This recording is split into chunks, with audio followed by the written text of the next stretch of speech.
তুই বাধা, কাজকর্ম, এমনকি গাড়ি কেনা বেচার একটা ব্যবসা করি সেটাও বন্ধ। কোথায় বাড়ি? আমার বাড়ি শাহপুরে, বর্তমান শ্বশুর বাড়ি। নিজস্ব বাড়ি ছেড়ে চলে এসেছি আজ 10 বছর হয়ে গেল। আচ্ছা, বাড়ি এখানে আর করে উঠতে পারছি না, সমস্ত কাজে বাধা। হ্যাঁ, কোনো দিকে আর মানুষ। কি কর্ম করছেন এখন? আমি বর্তমানে গাড়ি চালাই। আর ওই গাড়ি গাড়ি বলতে কি বড় গাড়ি? হ্যাঁ, বড় লরি? হ্যাঁ, লরি। আর গাড়ি কেনা বেচার ব্যবসাটা আমি করি। আচ্ছা, এটা টোটালি একদম বন্ধ। হাত দেখি। কি নাম? স্বপনা কুড়িয়া। ফটকা টাকা রোজগার প্রচুর হবে, ফটকা টাকা রোজগার প্রচুর হবে।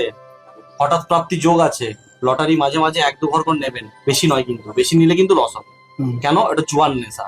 ওটা বেশি ওটা কাটবেন না, কখনোই লটারি বেশি কাটবেন না। অল্প কাটবেন, তাতে কিন্তু মা মনসা দেবী আপনাকে আশীর্বাদ করবেন। সেই আশীর্বাদে আপনি কিন্তু পুরস্কার পাবেন। অল্প কাটবেন, খুব ভালো যোগ আছে, ঠিক আছে।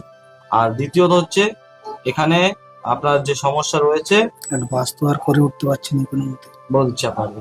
এখান থেকে আপনাকে আমি দেবো, রাহুর সমস্যা আছে, রাহুর সমস্যা চলছে, যার জন্য বিভিন্ন কাজকে আপনার আটকে দিচ্ছে, হতে দিচ্ছে না। তার জন্য আপনাকে যেটা করতে হবে সেটা হচ্ছে 11টা সোমবার পালন করবেন। করতে পারবেন তো? 11টা সোমবার যে নিয়মটা বলবো সেই নিয়মে পালন করতে হবে।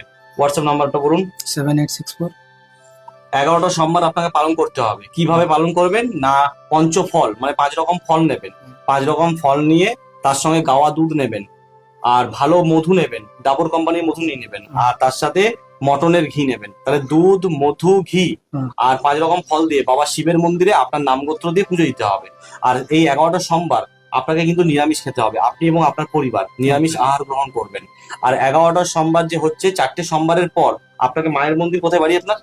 শাহপুরে।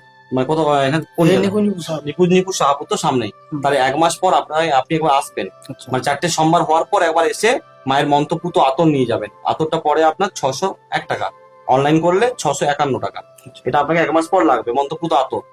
আর শেষ যে সোমবারটা মানে 11 নম্বর সোমবার, ওই 11 নম্বর সোমবারে কি করবেন না, যিনি ব্রাহ্মণ পুজো দিচ্ছেন শিবের মন্দিরে, বাবা ভোলানাথের মন্দিরে, ওনার হাতে আপনি বস্ত্র দেবেন।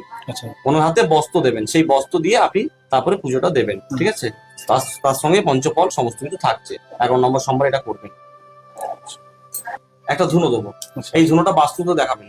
আপনি দেখাচ্ছেন যে কেউ দেখান, ঠিক আছে, বাস্তুতে দেখাতে হবে। তাতে কি হবে, বাস্তু যে নেগেটিভ প্রভাবগুলো আছে, সেই নেগেটিভ প্রভাবের কারণে অনেক সময় কি হয়, বিভিন্ন কাজকে বাধা দেয়, অর্থকে ব্যয় করিয়ে দেয়, অর্থ সঞ্চয় করতে দেয় না। সেই সমস্যার জন্য মায়ের এই মন্ত্রপুত মানে ধুনো দিচ্ছি। এই ধুনোটা বাড়িতে 11 দিন দুবেলা ব্যবহার করবেন। 11 দিন দুবেলা ব্যবহার করবেন। 11 দিন পর থেকে এক বেলা ব্যবহার করবেন। 11 দিন দুবেলা কিভাবে ব্যবহার করবেন না, মায়ের ফুল দেবো আপনাকে, মায়ের পুষ্প দেবো। সেই পুষ্প বাড়ির সদর দরজায় দেবেন। বাড়ির সদর দরজায় দেওয়ার পর তারপরে এই ধুনো আগে মায়ের পুষ্পতে দেবেন 3 বার, মায়ের মন্ত্রটা পাঠ করে, ওং মাং মনসাই দেব্যই নমঃ, এই মন্ত্রটি পাঠ করে 3 বার আগে মায়ের পুষ্পে দেখাবেন। তারপরে আপনার যে বাস্তু ভিটা আছে, ওই বাস্তু ভিটাতে আপনি তখন পুরো ধুনোটা বাকিটা দেখাবেন। আর 11 দিন দুবেলা, সকাল সন্ধ্যে। 11 দিন পর থেকে এক বেলা করে, 11 দিন পর থেকে এক বেলা। আর ধুনো থাকতে থাকতে ধুনো মেশাবেন, তাহলে 12 মাস এই ধুনোটা আপনি ব্যবহার করতে পারবেন। আচ্ছা আচ্ছা। আপনার নাম স্বপনা কুড়িয়া, গোত্র কি? কাশ্যপ। এরপরে মাকে বলুন, চাওয়ার আছে, চান কি সমস্যা সেটা বলুন। মা